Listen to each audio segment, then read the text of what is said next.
நம்முடைய வாழ்க்கையின் நோக்கத்தை குறித்து நாம் இந்த நாட்களில் கற்றுக்கொண்டு வருகிறோம். இதில் 2 பகுதிகளை முடிப்பதற்கு கற்றுக்கொள்ள கர்த்தர் நமக்கு உதவி செய்திருக்கிறார். இன்றைக்கு 3வது நோக்கத்தை நாம் கற்றுக்கொள்ள போகிறோம். முதல் 2 நோக்கம் என்னவென்றால், முதலாவதாக நாம் எதற்காக இந்த உலகத்தில் படைக்கப்பட்டிருக்கிறோம் என்றால், தேவனை மகிழ்ச்சியாக்கவே, தேவனுடைய மகிழ்ச்சிக்கென்றே நாம் உருவாக்கப்பட்டிருக்கிறோம். அதில் நம்ம ஒவ்வொரு காரியங்களையும் கற்றுக்கொண்டும் தேவனுடைய மகிழ்ச்சிக்காக உருவாக்கப்பட்டிருக்கிறதுல ஆண்டவர் நம்ம எப்பொழுது சந்தோஷப்படுத்தணும், நம்ம ஆராதிக்கிறதுல தேவன் மகிழ்கிறார். ஆராதனை என்பது நம்முடைய வாழ்க்கையே ஆராதனையாக காணப்பட வேண்டும் என்று நாம் தியானித்தோம். அது மட்டுமல்ல, தேவனோடு உள்ள நம்முடைய ஐக்கியத்தையும் நட்பையும் நாம் உறுதிப்படுத்தி கொள்ள வேண்டும், தேவனை பிரியப்படுத்த வேண்டும் என்று பார்த்தோம். 2வது நோக்கம், தேவனுடைய குடும்பத்தில் நாம் அங்கத்தினர்களாய் காணப்படும், தேவனுடைய குடும்பத்திற்காக நாம் உருவாக்கப்பட்டோம் என்று நாம் கற்றுக்கொண்டோம். அதில் தான் நம்ம தேவனுடைய குடும்பத்துக்காக உருவமைக்கப்பட்டிருக்கிறோம். நம்ம வாழ்க்கையில் முக்கியமானது எது, நம்ம எங்கே அங்கம் வகிச்சிருக்கோம், அப்படி இருக்கும் பொழுது எப்படி ஒரு நல்ல சபையாகிய சமுதாயத்தை ஐக்கியத்தை உருவாக்க முடியும். புதுசாக கேட்குற மாதிரி இருக்கா? கொஞ்சமாக தான் அந்த வார்த்தைகள் ஏதாவது கேட்ட மாதிரி இருக்குதா? சரி. அப்புறம் முறிந்து போன ஐக்கியத்தை புதுப்பிக்க வேண்டும். நேற்று கற்றுக்கொண்டோம், நம்முடைய சபையை பாதுகாக்கிறது யாருடைய கடமை? நம்முடைய கடமை. கர்த்தர் நம்முடைய சபையை பாதுகாக்கும்படியாக நம்முடைய கரத்தில் பொறுப்பை தந்திருக்கிறார். இந்த நாளிலிருந்து அடுத்த ஒரு நோக்கத்தை கற்றுக்கொள்ள போகிறோம். நாம் எதற்காக சிருஷ்டிக்கப்பட்டிருக்கிறோம் என்றால், நாம் கிறிஸ்துவை போல மாற வேண்டும் என்று ஆண்டவர் நம்மை சிருஷ்டித்திருக்கிறார். கொலோசியர் 1வது அதிகாரம் 6-7 வசனங்களை வாசிக்கிறோம். கொலோசியர் 2வது அதிகாரம் 6-7 வசனங்கள்.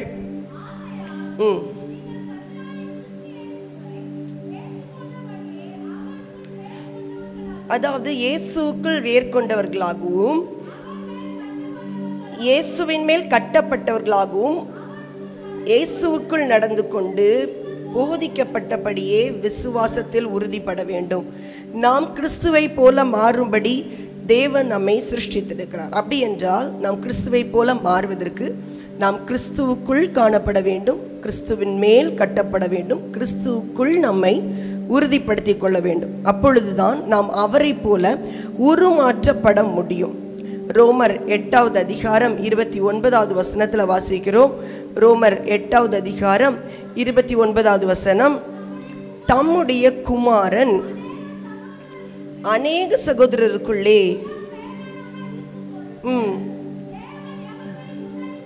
தேவன் எவர்களை முன்னறிந்தாரோ அவர்களை தமது குமாரனுடைய சாயலுக்கு ஒப்பாயிருப்பதற்கு முன் குறித்திருக்கிறார். தேவன் ஏன் நம்மை சிருஷ்டித்திருக்கிறார் என்றால், இந்த உலகத்தில் நாம் வாழும் பொழுது தேவனுடைய சாயலாகவே நாம் காணப்படும்படியாக, தேவனுடைய சாயலாக மாறும்படியாக, கிறிஸ்துவின், அதாவது தம்முடைய குமாரனாகிய இயேசு கிறிஸ்துவின் சாயலாகவே நம்ம மாறும்படியாக தேவன் நம்மை முன் குறித்திருக்கிறார். இயேசு கிறிஸ்து இந்த உலகத்தில் எப்படி அவர் மனுஷனாக வாழ்ந்து அவர் தம்முடைய சாயலை நமக்கு இன்னுமாகவே அவர் விளக்கி காண்பித்திருக்கிறார். அப்படி என்றால், நாம் அவருடைய குமாரனாகிய கிறிஸ்துவின் சாயலில் மாறும்படி நாம் படைக்கப்பட்டிருக்கிறோம்.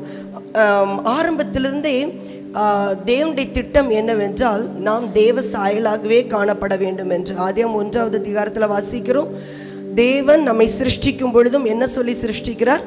இந்த மனுஷனை உருவாக்கும் பொழுது நம்மை போல இவர்களை உண்டாக்குவோமாக அப்படின்னு சொல்லி சிருஷ்டிக்கிறார். அவரை போலவே நம்மை உண்டாக்கியிருக்கிறார். எத்தனையோ இந்த உலகத்தில் நம்ம பார்க்குற எவ்வளோ மிருக ஜீவன்கள், எவ்வளோ உயிரினங்கள் ஆண்டவர் படைத்தார். ஆனால் அதாவது மனுஷனாகிய நம்மளை மட்டும் படைக்கும்போது அவர் என்ன சொல்கிறாரு? நமது சாயலாக உருவாக்குவோமாக என்று சொல்லி உண்டு. அப்போ நம்மளுக்கு ஆண்டவர் கொடுத்திருக்கிற ஒரு நல்ல ஸ்லாக்கியம், இந்த ஸ்லாக்கியத்தை நாம் தக்க வைத்து கொள்ள வேண்டும்.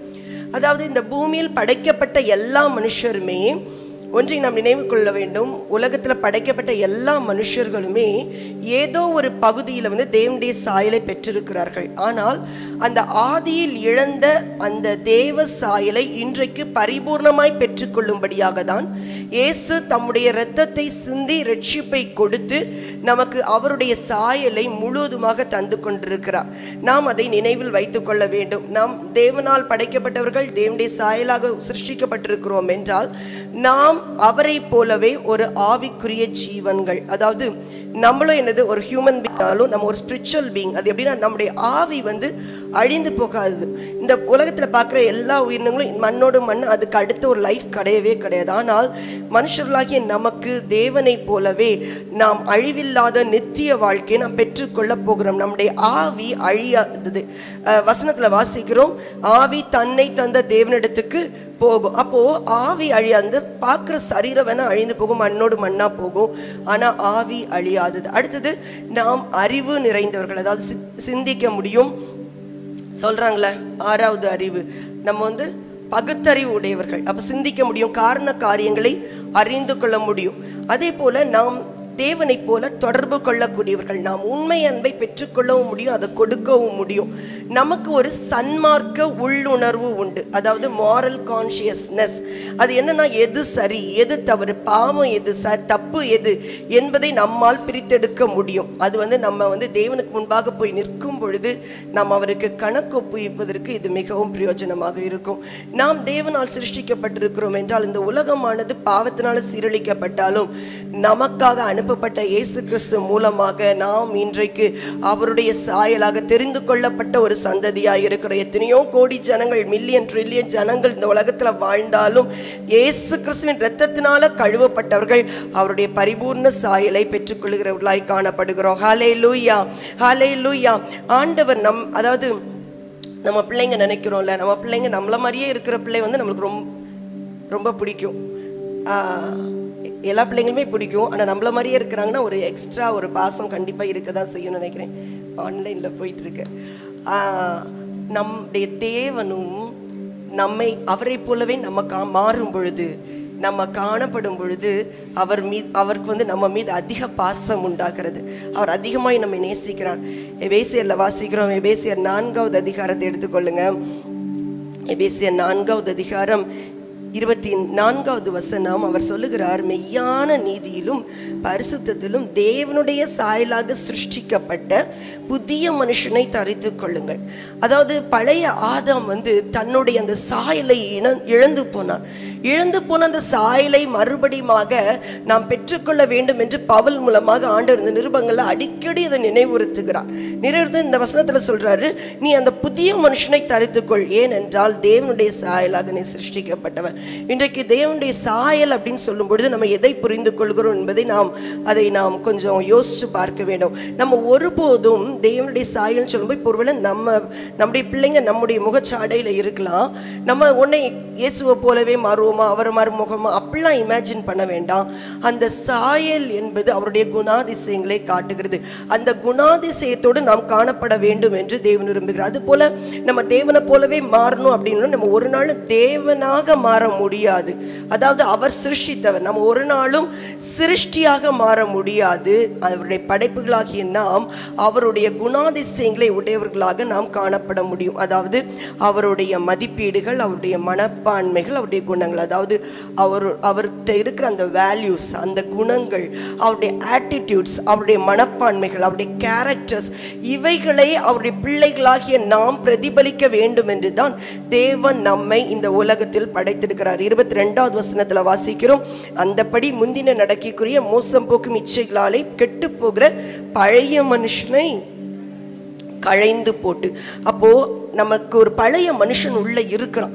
அந்த பழைய மனுஷன் தேவனுக்காக எழும்பக்கூடாதபடி, தேவனுடைய சாயலை வெளிக்காட்ட முடியாதபடி, தேவன் அவருக்குள்ள அந்த குணங்களை நமக்குள் வைத்திருந்தாலும் அவைகளை நாம் வெளிக்காட்ட முடியாதபடி நம்மை என்ன பண்ணுவோம், அந்த பழைய மனுஷன் அடக்கி கொண்டே இருப்பான். ஆனா ஆண்டவர் சொல்றாரு, நீ மெய்யான நீதியிலும் பரிசுத்தத்திலும் நீ என்ன பண்ணு, தேவனுடைய சாயலாக சிருஷ்டிக்கப்பட்ட புதிய மனுஷனை தரித்துக்கொள் என்று சொல்லுகிறார். இன்றைக்கு நம்முடைய நோக்கம் என்னவென்றால், நான் கிறிஸ்துவின் சாயலை வெளிக்காட்டும்படியாக உருவாக்கப்பட்டவள். அந்த வார்த்தையை திரும்ப சொல்லுவோமா? நான் தேவனுடைய சாயலை வெளிப்படுத்தும்படியாக உருவாக்கப்பட்டவள். ஆமென். நாம் தேவனுடைய சாயலாக காணப்பட வேண்டும், அதை நாம் வெளிக்காட்ட வேண்டும். இந்த பூமியில நம்ம வாழும் பொழுது நம்ம நினைக்கிறோம், வாழ்ற வாழ்க்கை நல்லா கம்ஃபர்ட்டா வாழணும் அப்படின்னு சொல்லி பல முயற்சி பண்ணுறோம். ஆண்டவர் நம்மளை பார்க்கும்போது, நீ இவ்வளோ கம்ஃபர்ட் ஜோனை வந்து நீ தேர்ந்தெடுத்துட்டு இருக்கிற, இந்த கம்ஃபர்ட்டுக்காக நான், அந்த வசதிக்காக நான் உன்னை உருவாக்கலை. இந்த உலகத்தில் நான் வச்சிருக்கிறது என்னன்னா, நீ பரலோகத்தில் நீ வந்து என் கூட இருக்கிறதுக்கு முன்னாடி என்னுடைய குணாதிசயங்களை இந்த உலகத்தில் இருக்கும் பொழுதே நீ பெற்றுக்கொண்டு வர வேண்டும் என்று தான் இந்த உலகத்தில் வைத்திருக்கிறேன் என்று ஆண்டவர் நம்மை பார்த்து சொல்லுகிறார். கிறிஸ்துவின் சாயலாக நாம் வளர்ச்சி அடைய வேண்டும், வளர்ச்சி அடைய வேண்டும். அதாவது கிறிஸ்துவின் சாயலாக மாற வேண்டும் என்று சொல்லும் பொழுது நம்ம நினைக்கக்கூடாது நமக்குன்னு ஒரு பர்சனாலிட்டி இருக்கும். பர்சனாலிட்டி என்று சொல்லும் பொழுது பர்சனாலிட்டி, அந்த ஆள் தத்துவம் எப்படின்னா, நம்மளுக்குன்னு வந்து ஒவ்வொரு உள்ள ஒரு ஆள் தத்துவம் இருக்கும். சிலவங்க வந்து நல்லா போல்டாக சில காரியங்களை செய்கிறவங்களா இருப்பாங்க. சிலவங்க சில காரியங்களை டக்குன்னு செய்து முடிக்கக்கூடிய நல்ல ஷார்ப் மைண்டாக இருப்பாங்க. சிலவங்க ரொம்ப ஜோவியலாக இருப்பாங்க. சிலவங்க ரொம்ப குவைட்டாக இருப்பாங்க. இது ஒவ்வொருடைய பர்சனாலிட்டி. இந்த பர்சனாலிட்டியை மாற்றணும்னு ஆண்டவர் விரும்பலை. சாயல் என்று சொல்லும் பொழுது அவருடைய குணங்கள், அதாவது அவருடைய அன்பு, அவருடைய பரிசுத்தம், அவர் தருகிற அந்த குணங்கள் தான் நம்மளிலிருந்து வெளிப்பட வேண்டும் என்று தேவன் நம்மில் விரும்புகிறார். இயேசுடைய அந்த மலப்பிரசங்கத்தில் கூட நம்ம பார்க்குறோம், அவருடைய குணங்களில் அதன் மூலமாக வெளிப்படுத்துகிறே பார்க்குறோம். எடுத்துக்கொள்ளலாம் மத்திய சுவிசேஷம் 5வது அதிகாரத்தில் பார்க்கும்போது அவர் என்னதெல்லாம் சொல்கிறார், ஆவியில் எளிமையாக இருக்கணும்னு சொல்கிறாரு, சாந்த குணமாக இருக்கணுங்கிறாரு, நீதியின் மேல் பசி தாகமாக இருக்கணுங்கிறாரு, இரக்கமாக இருக்கணும், இருதயத்தில் சுத்தமாக இருக்கணும், சமாதானம் பண்ணுகிறவர்களாக இருக்கணும், நீதி நிமித்தம் துன்பப்படுகிறவர்களாக இருக்கணும். இதை மட்டும் சொல்றது இல்லை. நம்ம கலாத்தியரில் வாசிக்கிறோம் 5வது அதிகாரத்தில் ஆவியின் கனிகள்லாம் இருக்குது. ஆவியின் கனிகள் என்னெல்லாம் சேர்ந்து சொல்லுவோமா? அன்பு, சந்தோஷம், சமாதானம், நீடிய பொறுமை, தயவு, நற்குணம், விசுவாசம், சாந்தம், இச்சை அடக்கம். இந்த கனிகள், இந்த குணங்கள் நம்மள, இந்த சாயல் அப்படின்னா சரியா விளங்கிக் கொள்ளும். இயேசுவை போலவே மாறணும்னே அந்த அவருடைய நம்ம இன்னைக்கு பார்க்குற சில பிக்சர்ஸ் மாதிரி உருவாகவே முடியாது. இயேசுவை போலவே மாற வேண்டும் என்றால், அவருடைய சாயல் என்றால் அவருடைய குணங்கள் நம்மிலிருந்து அது வெளிப்பட வேண்டும் என்று தேவன் விரும்புகிறார். நம்ம 1 கொரிந்தியர் 13 வந்து அன்பை குறித்து பவுல் அதிகமாக எழுதுகிறார். 2 பேதுரு 1வது அதிகாரத்தில் வாசிக்கிறோம். 2 பேதுரு 1வது அதிகாரத்தில் 5 முதல் வாசிக்கும் பொழுது விசுவாசம் இருக்க வேண்டும். அதாவது நீங்கள் அதிக ஜாக்கிரதை உள்ளவர்களாய் உங்கள் விசுவாசத்தோட தைரியத்தையும், தைரியத்தோட ஞானத்தையும், ஞானத்தோட இச்சையடக்கத்தையும், இச்சையடக்கத்தோட பொறுமையும், பொறுமையோட தேவ பக்தியும், தேவ பக்தியோட சகோதர ஸ்நேகத்தையும், சகோதர ஸ்நேகத்தோட அன்பையும் கூட்டி வழங்குங்கள். இப்படிப்பட்ட குணங்கள், இந்த குணாதிசயங்களின் பட்டியல்களை நாம் நினைவில் வைத்துக் கொள்ள வேண்டும். இதுதான் தேவனுடைய சாயல். அப்போ இந்த தேவனுடைய சாயலை நாம் பிரதிபலிக்க வேண்டும். அப்பதான் நம்ம வந்து தேவனுடைய பிள்ளைகள் என்று நாம் வெளிப்படுத்தப்படுவோம். நம்ம என்ன நினைக்கிறோம், இந்த உலகத்துல நான் நல்ல சுகமா சந்தோஷமா வாழ்ந்துட்டு கண்ணை மூடணும்னு நினைக்கிறோம். அப்படி இல்லை. பல சூழ்நிலைகள் மூலமாக தேவன் நம்மை உருவாக்க விரும்புகிறார். பல சூழ்நிலைகளுக்கு கூட போகும்போது தான் நம்ம என்ன திரும்ப நினச்சிடுவோம், ஏன் ஆண்டவர் என் கூட இருக்கிறாரு, என் கூட என்னோட ஜெபத்தை கேட்குறது, இவங்க என்னை இவ்வளோ டீஸ் பண்ணுறாங்களா, அல்லது இவ்வளோ பேசுகிறாங்களா, அல்லது இப்படிப்பட்ட சூழ்நிலைகள் எனக்கு நடக்குது, அல்லது என் வாழ்க்கையில் இவ்வளோ குறைவுகள் இருக்குது, அப்போ வந்து ஆண்டவர் என் கூட இல்லையா அப்படின்னு சொல்லி பல கேள்விகளை கேட்கலாம். வாழ்க்கை வந்து கடினமாக இருப்பதற்காக தான் தரப்பட்டது. இந்த பூமியில் உள்ள வாழ்க்கையானது கடினமாக இருப்பதற்காக தான் தரப்பட்டது. ஏனென்றால் இந்த கடினமான பாதைகளில் நம்ம போவதன் மூலமாக தான் தேவனுடைய அந்த குணங்களை நாம் பெற்றுக்கொள்கிறோம். நம்முடைய குணங்கள் மாற்றப்படும். பாருங்களேன், ஒரு காய்ச்சல் வந்து ஆட்டோமேட்டிக்காக என்ன பண்ணுறோம், கொஞ்சம் எக்ஸ்ட்ரா ஜோம் பண்ணுறோம். ஒரு பலவீனம் நம்மளுக்குள்ள காணப்பட்ட உடனே என்ன பண்ணுறோம், கொஞ்சம் எக்ஸ்ட்ரா ஆண்டவரை தேடுறோம். அப்போது அந்த பலவீனங்களும் கஷ்டங்களும் ஏன் நம்மளுக்கு வருதுன்னா, நம்முடைய குணங்களை மாற்றும்படியாகவே நமக்கு தரப்பட்டது. பரிபூர்ண ஜீவன் என்று இயேசு சொல்லியிருக்கிறார். நானும் அவைகளுக்கு ஜீவன் உண்டாயிருக்கவும் அந்த ஜீவன் பரிபூர்ணப்படவுமே வந்தேன் என்று சொல்லுகிறார். அப்போ பரிபூர்ண ஜீவன் என்று சொல்லும் பொழுது அந்த பரிபூர்ண ஜீவனை நம்ம எப்படி வந்து புரிந்து கொள்கிறோம்? பரிபூர்ண ஜீவனுடைய பர்ஃபெக்ட் ஹெல்த், ஒரு நல்ல சரீர சுகம் காணப்படணும், எனக்கு எல்லாம் குறைவில்லாமல் இருக்கணும், எந்த கஷ்டமும் இருக்கக்கூடாது, அது சமாதானம், எல்லா நாளும் சமாதானத்தோடைய, அதாவது சந்தோஷமாக மகிழ்ச்சியாக நான் காணப்படணும். மகிழ்ச்சி அப்படிங்கிறது ஒரு நாள் சில நேரம் இருக்காது. ஆனால் தேவன் கொடுக்குற தேவ சமாதானங்கிறது அது நிலையாக தான் இருக்கும். அப்போ இப்படிப்பட்ட உலகத்தின் சில மெஷர்மெண்ட்டை வச்சுட்டு நம்ம என்ன சொல்கிறோன்னா, இதுதான் பரிபூர்ண ஜீவன் அப்படின்னு நம்ம நினைக்கிறோம். ஆனால் பரிபூர்ண ஜீவன் என்பது அப்படி இல்லை. நம்ம நினைக்கிறோம், நான் ஜோம் பண்ணோடனே இன்ஸ்டண்ட்டாக நடக்கணும், நான் விசுவாசிச்சு அறிக்கை செஞ்சோடனே உடனே நடக்கணும் அப்படின்னு நினைக்கிறோம். ஆனால் அவைகளெல்லாம் இந்த உலகத்தில் உடனடியாக நடக்காது. நம்ம நினைக்கிறோம் இது உடனடி நிவாரணம் தான் அப்படிங்கிற நிறையா நம்ம தவறான புரிந்து கொள்ளுதல் இருக்குது.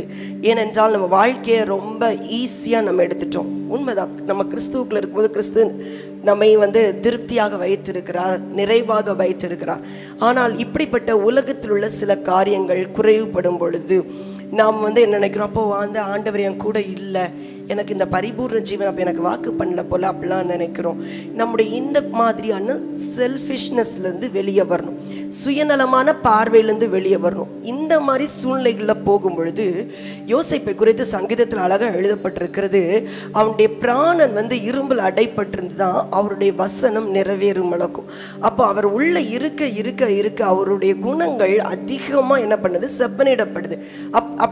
அப்படி இருக்கும் பொழுது தான் சகோதரர்கள் காலகட்டத்தில் உள்ள வரும்பொழுது என்ன பண்றாரு, ஏய் நீங்கள்லாம் இது பண்ணலப்பா, கர்த்தரே நான் பண்ணான்னு சொல்கிற அளவுக்கு என்ன பண்ணுறாரு, அவருடைய குணம் மாற்றப்படுகிறது. நம்ம வாழ்க்கையில், ஆவிக்குரிய வாழ்க்கையில் முதிர்ச்சி அடைய வேண்டும் என்றால் நம்ம எப்போவுமே இந்த உலகத்தில் உள்ளதை இன்ஸ்டண்ட்டாக ஒவ்வொரு காரியம் நடக்கணும் அப்படிங்கும்போது உலகத்தில் நம்முடைய கேரக்டர் மாற்றப்படவே படாது. ஆண்டவர் ஒவ்வொருத்துக்கும் ஒவ்வொரு மிஷினில் வச்சு நம்மளை சரிப்படுத்திட்டு இருப்பார். அப்படிப்பட்டதில் கரெக்டாக ஃபிட் ஆகி நம்ம உருவாக்கப்பட்டு கொண்டே இருப்போம் என்றால் தேவன் வெளிப்படும் பொழுது அவரை போலவே நாம் காணப்பட அவர் நமக்கு உதவி செய்வார். ஹல்லேலூயா. நாம் அவரை போலவே மாற வேண்டும் என்றால், நாம் தேவனுடைய சிருஷ்டியாக அவருடைய சாயலை நாம் வெளிப்படுத்த வேண்டும் என்றால், முதலாவதாக தேவனுடைய ஆவி நமக்குள் கிரியை செய்ய வேண்டும். God Spirit working in us. அந்த தேவனுடைய ஆவி நமக்குள் கிரியை செய்ய வேண்டும். இந்த குணங்களை நாம் முயற்சி செய்தோ அதை பெற்றுக்கொள்ள முடியாது. பரிசுத்த ஆவியானவர் தான் அவர் நமக்குள் இந்த சாயலை உண்டாக்குவதற்கு அவர் உதவி செய்கிறார். 2 கொரிந்தியர் 3வது அதிகாரம் 18வது வசனத்தில் வாசிக்கிறோம். 2 கொரிந்தியர் 3வது அதிகாரம் 18வது வசனத்தில் வாசிக்கிறோம், நாம் எல்லாரும் திறந்த முகமாய் கர்த்தருடைய மகிமையை கண்ணாடியிலே காண்கிறது போல கண்டு ஆவியாய் இருக்கிற கர்த்தரால் அந்த சாயலாத்தானே மகிமையின் மேல் மகிமை அடைந்து மறுரூபம் ஆகிறோம். அப்போ நமக்குள் தேவனுடைய சாயல் வெளிப்படணும், நல்லது.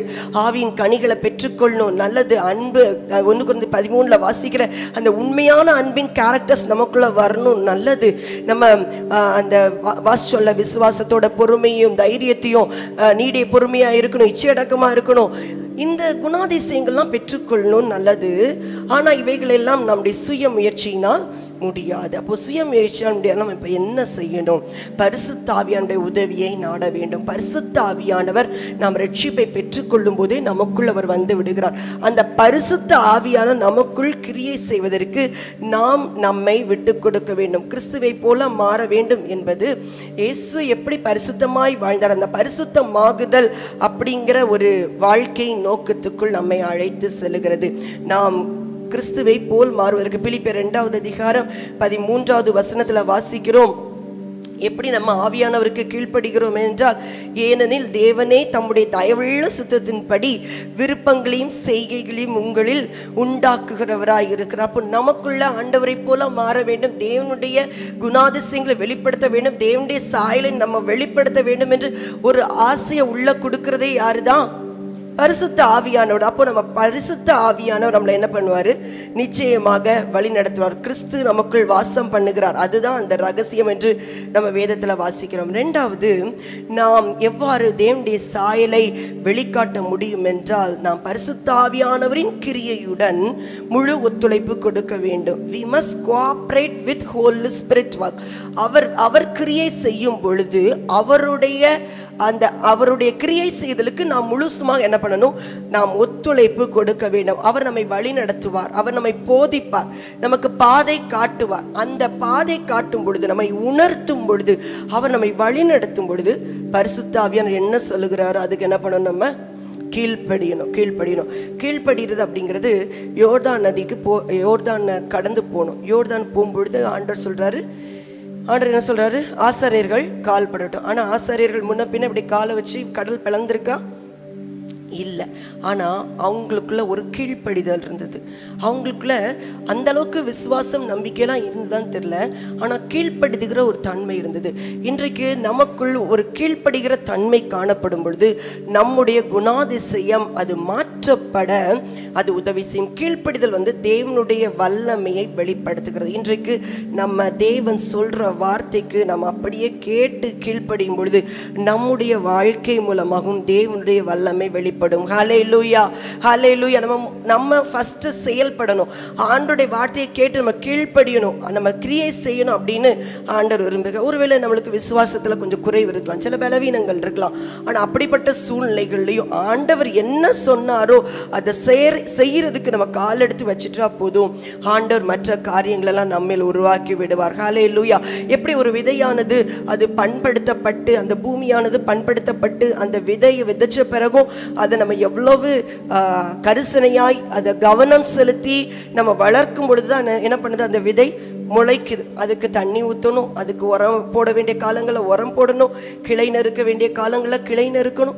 அப்போ தான் அது பலன் கொடுக்குது. ஒரு கட்டணம் கட்டும் பொழுதும் சாதாரண விஷயம் இல்லை, அதை எவ்வளோ கவனம் செலுத்தி ஒவ்வொரு காரியங்களும் கட்ட வேண்டியது. ஒரு சிறு பிள்ளையை வளர்ப்பது சாதாரண காரியம் கிடையாது, அதுக்கு சரியான போஷாக்கு கொடுத்து வளர்க்க வேண்டியதாக இருக்குது. அதுபோல் ஒருவேளை நாம் ரட்சிப்பு அப்படிங்கிறது நம்மளுக்கு 100% இலவசம்.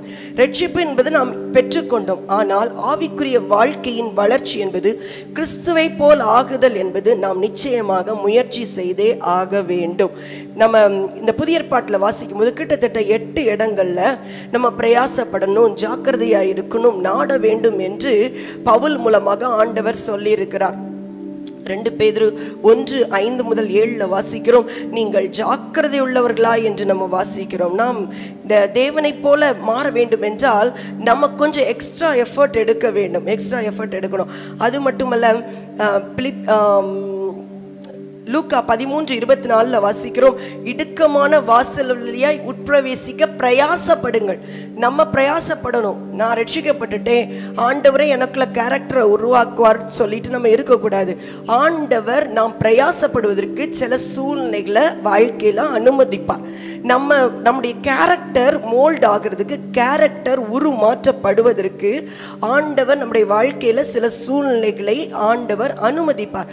அனுமதிக்கும் போது என் வாழ்க்கையில ஏன் வருது அப்படிங்கிற கேள்வி கேட்காதபடி இந்த சூழ்நிலை ஆண்டவர் என்ன விஷயத்தில் அவரை போல என்னை மாற்றுகிறார் என்பதை நாம் இனம் கண்டு கொண்டு நம்முடைய வாழ்க்கையை மாற்றுவதற்கு நம்மை அர்ப்பணிக்க வேண்டும். தேவனுடைய சாயலாய் மாறணும். ரோமர் 14:19 வாசிக்கிறோம், நாம் சமாதானத்துக்கு ஆனபடியினால் சமாதானத்துக்கு அடுத்தவைகளையும் அந்யோன்ய பக்தி விருத்தி உண்டாக்கத்தக்கவைகளையும் நாடக்கடவும். நம்ம தான் நாடணும். எபேசியர் 4:3 வாசிக்கிறோம், ஆவியின் ஒருமையை காத்துக்கொள்றதுக்கு ஜாக்கிரதையா இருக்கணும், ஜாக்கிரதையா இருக்கணும். 2 தீமோத்தேயு 2:14 வாசிக்கிறோம், உத்தமனாக நிறுத்தும்படி ஜாக்கிரதையா இரு அப்படின்னு ஆண்டவர் சொல்றாரு. எபிரேயர் 4:11 வாசிக்கிறோம், நாம் அந்த இளைப்பாறுதல்ல பிரவேசிப்பதற்கு ஜாக்கிரதையா இருக்கணுமா. ஏதோ நம்ம ரட்சிக்கப்பட்டுட்டோம், இன்னைக்கு ஒரு சபைக்குள்ள வந்துட்டோம் அப்படின்னா உடனே நெக்ஸ்ட் ஸ்டெப் நம்ம அங்கே போய் சேர்ந்துட முடியாது. ஆண்டவர் பல சூழ்நிலைகளை நம்மளை வச்சு உருவாக்கி தான் என்ன பண்ணுவார், ஆண்டவர் பரலோகத்தில் கொண்டு போய் சேர்ப்பார். அப்போது நம்ம நித்திய இளைப்பாறுதலில் போய் சேருவதற்கு நாம் ஜாக்கிரதையாக காணப்பட வேண்டும். எபேசியர் 4வது அதிகாரத்தில் வாசிக்கிறோம். எபேசியர் 4வது அதிகாரம் 22-24 வரைக்கும் 3 விஷயங்களை பவுல் அவர் வலியுறுத்துகிறார். என்னெல்லாம் வலியுறுத்துகிறார்னா, முதல்ல நம்ம என்ன பண்ணால் களைந்து போட வேண்டியதெல்லாம் களைந்து போடணும். அடுத்தது என்ன பண்ணணும்னா, நம்முடைய உள்ளத்தில் புதிதான ஆவி உள்ளவர்களாய் மாற வேண்டும். அடுத்து 24வது வசனத்தில் வாசிக்கிறோம், புதிய மனுஷனை தரித்து கொள்ள வேண்டும். இப்படி நம்ம பரிசுத்த ஆவியானுடைய கிரியைக்கு நம்மளை என்ன பண்ணணும், முழு ஒத்துழைப்பு கொடுத்து அவரோடு செல்லும் பொழுது எப்படி ஏகாய் வசத்தில் ஒப்புவிக்கப்பட்ட எஸ்தர் எஸ்தரை பற்றி அதில் எழுதியிருக்கும், ஏகாய் தனக்கு கற்பித்தவைகளை தவிர வேறு எதுவுமே அவங்க கேட்கலையாம். இன்னைக்கு பரிசுத்த ஆவியானவர் மூலமாக இந்த வேத வசனத்தின் மூலமாக நிறைய நம்மளுக்கு ஆண்டவர் கற்றுக் கொடுத்து கொண்டே இருக்கிறார். இதை விட நம்ம நம்மளுக்கு வேற எதுவுமே தேவையில்லை. அவர் அந்த ஏகாய் சொன்னதை கேட்ட எஸ்தர் எப்படி ராஜாவுடைய கண்களுக்கு பிரியமானவளாய் மாற்றப்பட்டு அங்க ஒரு பட்டத்து ராணியாய் மாற்றப்பட்டாங்களோ, அது போல நாமும் இந்த பரிசுத்த ஆவியானவர் வழிநடத்துதலுக்கு முழுவதுமாக ஒப்பு கொடுத்து போகும் பொழுது நிச்சயமாக மணவளனாகிய இயேசுவுக்காக அல்லது கிறிஸ்துவின் சாயலாகவே நம்ம என்ன பண்ண முடியும்? உருமாற்றப்பட முடியும். மூன்றாவது காரியம், தேவன் நம்மை உருவாக்க தமது வார்த்தை, அவருடைய மக்கள் மற்றும் பல சந்தர்ப்பங்களை ஆண்டவர் பயன்படுத்துகிறார். God uses his word, people and circumstances to mold us. நம்மளை உருவாக்க ஆண்டவர் தேவனுடைய வசனங்களை அனுப்புகிறார், சத்தியத்தை அனுப்புகிறார். எப்படி புதிதாய் வளரும்படி திருவசனமாகிய களங்கமில்லாத ஞானப்பாலின் மேல எப்படி இருக்கணுமா? வாஞ்சையா இருக்கணுமா? வாஞ்சையா இருக்கணும். வசனத்தின் மேல நம்மளுக்கு அந்த வாஞ்சை இருக்கணும். அந்த களங்கம் இல்லாத ஞானப்பால் தான் நம்மளை என்ன பண்ணுது? வளர வைக்குது. வசனங்கள் தான் நம்மை வளர வைக்கிறது. அதே போல நம்மை சார்ந்திருக்கிற மக்கள், அவர்களுடைய ஆதரவு நம்மை கிறிஸ்துவுக்குள் ஒருத்தர் நம்ம என்ன பண்றோம்? ஊன்ற கட்டுவதற்கு உதவி செய்கிறோம். ஒரு பக்தி விருத்தி உண்டாக பேசுகிறோம். ஒருவருக்கொருவர் நாம் பழகும் பொழுது தேவன் நம்மை உருமாற்றுகிறார். அது மட்டுமல்ல, நம்மை சுற்றி இருக்கிற சூழ்நிலைகள்னா நம்மளுக்கு வருகிற சில கஷ்டங்கள், நம்ம போகிற பாதைகள், நம்மளுக்கு சரீரத்தில் வருகிற பலவீனங்கள், இதெல்லாம் என்னன்னா கிறிஸ்துவை போல மாறுவதற்காக, அவருடைய கேரக்டரை நம்ம வெளிக்காட்டுறதுக்காக தான். சில நேரம் ரொம்ப ஏதாவது நம்ம பலவீனமாக இருக்கிறோம்னு வச்சுக்கோங்களேன், பலவீனமாக இருக்கும்போது யாராவது ஒரு வார்த்தை வந்து நம்மகிட்ட பேசிட்டாலும் எப்படி இருக்கும்? சந்தோஷமாக பதில் சொல்லுவீங்களா? உங்களெல்லாம் பார்த்தா அப்படி தான் இருக்கு. அப்படியா? கூட இருக்கிறவங்க பேசும்போது தான் தெரியும் எப்படி வெடுக்குன்னு என்ன பண்ணுவோம், பதில் சொல்லுவோம். அப்புறம் தான் தெரிஞ்சு தேவையில்லாமல் எதுக்கு இப்படி ஒரு மூஞ்சில எரிஞ்சு விழுந்தோம். அந்த சூழ்நிலைகளை நம்முடைய கேரக்டர் அந்த இடத்துல பொறுமையாக இருக்கணும், அந்த இடத்துல அமைதியாக பதில் சொல்லணும், சாந்தமாக பதில் சொல்லணும். இப்படிப்பட்ட சில சூழ்நிலைகள் மூலமாக தேவனுடைய சாயல் வெளிப்பட தேவன் நமக்கு உதவி செய்கிறான். நம்ம நினைக்கிறோம் இந்த வேத வசனத்தின் மூலமாக மட்டும், நான் ஜெபிக்கிறதன் மூலமாக மட்டும் என்னுடைய கேரக்டர் மாறிடும் அப்படின்னு நினைக்கிறோம். 4 பேரோட பழகும் பொழுது தான் நம்ம கேரக்டர் என்னன்னே முதல்ல என்ன பண்ண முடியும்? புரிந்து கொள்ள முடியும். சில மார்க்கங்களில் சொல்லுவாங்க, என்ன சொல்லுவாங்க? தனிக்காட்டு வாசியா அப்படியே மலைக்கு போய் உட்காந்துட்டா அவங்கெல்லாம் பெரிய புண்ணியவான்கள், சன்னியாசிகள் அப்படின்னு பட்டம் கொடுக்குறாங்க. தனி வாழ்க்கை வாழ்ந்து அவங்க வந்து நல்ல வாழ்க்கை வாழ்ந்தாங்க அப்படின்னு பேர் பெறதுல அர்த்தமே இல்லை. 4 பேர் கூட வாழ்ந்து அதன் மூலமாய் நல்லவர்களாய் நம்மளை வெளிக்காட்டுறது தான் கிறிஸ்துவின் சாயலை நாம் வெளிப்படுத்துவதை காட்டுது. ஆண்டவர் என்ன விரும்புகிறார்? நம்ம எல்லாரும் சேர்ந்து வாழ்வதன் மூலமாக நாம் அவருடைய சாயலாக மாற்றப்பட வேண்டும் என்றுதான் தேவன் நம்மில் விரும்புகிறார். நம்முடைய ஆவிக்குரிய முதிர்ச்சி நிலை என்பது தனியாக இருப்பதின் மூலமாக, அல்லது நான் பைபிளை மட்டும் வாசித்துட்டு அப்படியே நான் இருக்கிறது மூலமாக எனக்கு ஆவிக்குரிய முதிர்ச்சி வரவே வராது. நான் உட்காந்து ஜோம் பண்ணிகிட்டே இருக்கிறதுனால ஆவிக்குரிய முதிர்ச்சி வராது. 4 பேர்கிட்ட பழகும் பொழுது, 2 பேர் அடிக்கும் பொழுது, 2 பேர் கொட்டும் பொழுது தான் நம்முடைய ஆவிக்குரிய முதிர்ச்சி என்னன்னு தெரியும். அதில் எப்படி நம்ம ரியாக்ட் பண்ணுறோம் அப்படிங்கிறதுக்கு அப்போ தான் நம்ம புரிந்து கொள்ள முடியும். 4வது காரியம், கிறிஸ்துவை போல மாறுவது என்பது அப்படி இன்ஸ்டண்ட்டாக இன்றைக்கே உடனே நான் ரட்சிக்கப்பட்ட உடனே நாளைக்கே கிறிஸ்துவை போல மாறிட்டேன் அப்படின்னு இல்லை. இது வந்து நீண்ட கால ஒரு காரியம். உங்களை ரட்சிப்பு நிறைவேற ஒவ்வொரு நாளும் என்ன பண்ணணும்? பிரயாசப்படணும். நம்ம கடைசி நாள் வரைக்கும் ரட்சிப்பை காத்துக்கொள்ள வேண்டும். அப்போ இன்னைக்கு ஒரு நாளில் நடந்தது முடியாது. அப்போ ஒவ்வொரு நாளும் ரட்சிப்பு நிறைவேறதுக்கு நம்ம பிரயாசப்பட வேண்டும். எபேசியர் 4வது அதிகாரம் 11வது வசனத்துல வாசிக்கிறோம். எபேசியர் 4:11 வாசிக்கிறோம், நாம் கிறிஸ்துவுடைய நிறைவான வளர்ச்சியின் அளவுக்கு தக்க பூரண புருஷராகும் வரைக்கும் நம்ம என்ன பண்ணணுமா? வளர்ந்துட்டே இருக்கணுமா? எப்ப நம்ம பூரண புருஷராய் மாறுவோம் சொல்லுங்களேன்? ஆமா, ஒண்ணு சாகும்போது, அல்லனா கிறிஸ்துவின் வருகை வரும் பொழுது. அது வரைக்கும் நம்ம என்ன பண்ணணுமா? நம்முடைய ஆவிக்குரிய முதிர்ச்சி நிலைக்காக, அந்த பூரண புருஷரின் நிலைக்காக நம்ம பிரயாசப்பட வேண்டும். 1 யோவான் 3:2 வாசிக்கிறோம்.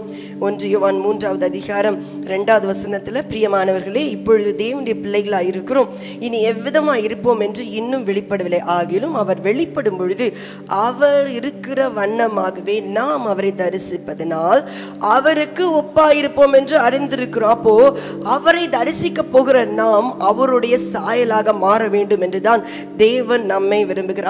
அப்படி என்றால் ஒவ்வொரு நாளும் அந்த சாயலை நம்மில் கட்டி எழுப்ப கர்த்தர் நமக்கு உதவி செய்வாராக. ஹல்லேலூயா, ஹல்லேலூயா. நம்ம என்ன வேலை பார்க்குறோம், உலகத்தில் நம்ம எப்படி வாழ்ந்தோம் அப்படி இல்லை.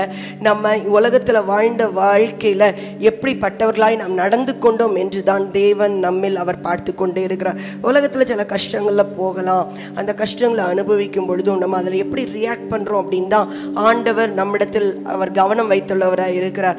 நம்ம ரோமர் 12வது அதிகாரம் 2வது வசனத்தில் வாசிக்கிறோம், இந்த உலகத்துக்கு ஒத்த வேஷம் தெரியாமல், இப்பிரபஞ்சத்துக்கு ஒத்த வேஷம் தெரியாமல் தேவனுடைய நன்மையும் பிரியமும் பரிபூர்ணமான சித்தம் இன்னதென்று பகுத்தறியத்தக்கதாக உங்கள் மனம் புதிதாகிறதுனாலே மறுரூபம் ஆகுங்கள். நம்முடைய மனது புதிதாக வேண்டும். இந்த உலகத்தில் வாழும் பொழுதே இந்த உலகம் என்ன சொல்லுதோ, இந்த உலகம் எப்படி காமிக்குதோ, அந்த உலகத்தின் மக்கள் எப்படி நடந்து கொள்றாங்களோ, உலகத்தின் மக்களுடைய சாயல் எப்படி இருக்குதோ அந்த மாதிரியே நடக்கணும் அப்படின்னு சொல்லிட்டு ஆண்டவர் நம்ம விரும்பலை. நம்மளை ஆண்டவர் எதுக்காக உருவாக்கி இருக்கிறாரு? அவரை போல மறுரூபம் ஆக வேண்டும் என்றுதான் தேவன் நம்மை உருவாக்கி இருக்கிறார். அதில் ஒரு இந்த புதிய மொழிபெயர்ப்பில் அந்த வார்த்தைகள் ரொம்ப அழகாக எழுதப்பட்டிருக்கிறது. அதை வாசிக்கிற அந்த வசனத்தை ரோமர் 12:2 அந்த வசனம் எழுதப்பட்டிருக்கிறத வாசிக்கிறேன். உங்கள் கவனத்தை உங்கள் கலாச்சாரத்தில் அல்ல தேவன் மீது வையுங்கள், நீங்கள் உள்ளே இருந்து மாற்றம் அடைவீர்கள். உங்களை சூழ இருந்து உங்களை முதிர்ச்சி அடைய விடாமல் கீழே இழுக்கும் கலாச்சாரத்தை விட தேவன் உங்களில் இருக்கும் சிறப்பானதை வெளியே கொண்டு வந்து நன்கு உருவாக்கப்பட்ட முதிர்ச்சி உள்ளவர்களாக்குகின்றார். இந்த உலகத்துக்கு ஒத்த வேஷம் தெரியாமல் நீங்கள் மறுரூபமாகுங்கள் என்பது கூட சில நேரம் விளங்காமல் புரியாமல் இருக்கலாம். ஆனால் இந்த இதில் அதை எக்ஸ்பிளைன் பண்ணி எழுதியிருக்கிறாங்க. இந்த நம்முடைய கலாச்சாரத்துக்கு ஒத்தது போன்ற காரியத்தின் மூலமாக நம்மளை வெளிப்படுத்தணும்னு இல்லை, தேவனுடைய சாயலை தேவனுடைய ரூபத்தை வெளிப்படுத்தும்படியாகவே நாம் உருவாக்கப்பட்டிருக்கிறோம். இன்னைக்குள்ள நிறைய செய்திகள், நிறையா புக்ஸ் எல்லாம் பார்க்கும்போது எப்படி நம்ம செல்வந்தர்களாய் மாறுவது அல்லது எப்படி ஆசீர்வதிக்கப்பட்டவர்களாய் மாறுவது, எப்படி நம்ம எப்பொழுதும் நம்ம ஜெயித்து கொண்டே இருக்குது, இப்படிப்பட்ட உலகத்தில் உள்ள இன்ஸ்டன்ட், அதாவது இந்த உலகத்தில் உள்ள அழிந்து போகிற அந்த ஆசீர்வாதங்களை குறித்து எழுதப்பட்டிருக்கிறோம். ஆனால் ஆண்டவர் நம்மள எதிர்பார்க்கிறது, இந்த உலகத்தில் நீ கொஞ்சம் கஷ்டப்பட்டாலும் பரவாயில்ல, நீ என்னை போல மாறி பரலோகத்துக்கு வந்து சேர்ந்துரு அப்படின்னு தான் ஆண்டவர் நம்மை எதிர்பார்த்து கொண்டிருக்கிறார். ஆண்டவர் இயேசு இந்த உலகத்தில் வாழ்ந்த பொழுது அவர் சொல்கிறாரு, தலை சாய்க்க கூட இடம் இல்லை அப்படிங்கிறார். அவர் நிலைமை அப்படிதான் இருந்தது. ஆனால் இன்னைக்கு நம்ம எங்கடா வசதியாக ஒழுங்காக நிம்மதியாக வாழ்வோம் தான் எதிர்பார்த்துட்டு இருக்கிறோம். கர்த்தர் சில சூழ்நிலைகள் மூலமாக, சில பாதைகள் மூலமாக நம்மை ஆண்டவர் உருமாற்ற விரும்புகிறார். கர்த்தர் கிருபை தருவாராக. நமக்கு ஒரு சௌகரியமான வாழ்க்கை அமைத்து கொண்டு கொடுப்பதற்காக இயேசுவானவர் சிலுவையில் மரிக்கவில்லை. இயேசுடைய இரத்தத்தினால, இயேசு இந்த உலகத்தில் இரத்தம் அவ்வளோ குற்றமற்ற மாசற்ற அந்த வெளியேற பெற்ற இரத்தம் சிந்தப்பட்டதுடைய காரணம் இந்த உலகத்தில் நம்ம ஆசீர்வாதமாக சுகமாக சந்தோஷமாக அப்படியே வாழ்ந்து முடிச்சுட்டு போகணும்னு இல்லை, அதை விட மிக முக்கியமானது நம்மளுக்கு இந்த உலகத்தின் பாவத்திலிருந்து சாபத்திலிருந்து ரட்சிப்பை கொடுத்து நம்ம எல்லாரும் பரலோகத்தில் அவருடைய சாயலாக மாறி இருக்க வேண்டும் என்று தான் தேவன் நம்மை உருவாக்கி இருக்கிறார். நம்முடைய வாழ்க்கையில் எந்த பகுதியிலெல்லாம் நாம் இன்னும் கிறிஸ்துவை போல மாற வேண்டும், நம்ம பேசுகிற பேச்சுக்களில், நம்முடைய செயல்பாடுகளில், நம்முடைய வாழ்க்கையின் ஒவ்வொரு பகுதிகளிலையும் கிறிஸ்துவை போல என்னென்ன விஷயங்கள்லாம் மாற வேண்டும் என்று நம்ம அதை இன்னும் தியானித்து கர்த்தருடைய சமூகத்தில் கேளுங்க. ஆண்டவரே, நான் என்ன உம்மை போல மாற வேண்டும் என்று தேவனுடைய சமூகத்தில் நாம் காத்திருப்போம், ஐக்கியம் கொள்வோம். இந்த ஐக்கியங்கள் தான் நம்மை உருமாற்றுகிறது. பரிசுத்த ஆவியோடு இணைந்து கொள்வோம், வார்த்தைகளுக்கு கீழ்ப்படிவோம், அவர் நடத்துகிறதுபடி நாமும் நடப்போம். நிச்சயமாக கிறிஸ்துவின் சாயலை நாம் வெளிப்படுத்த முடியும். கர்த்தர் நம்மை ஆசீர்வதிப்பார்.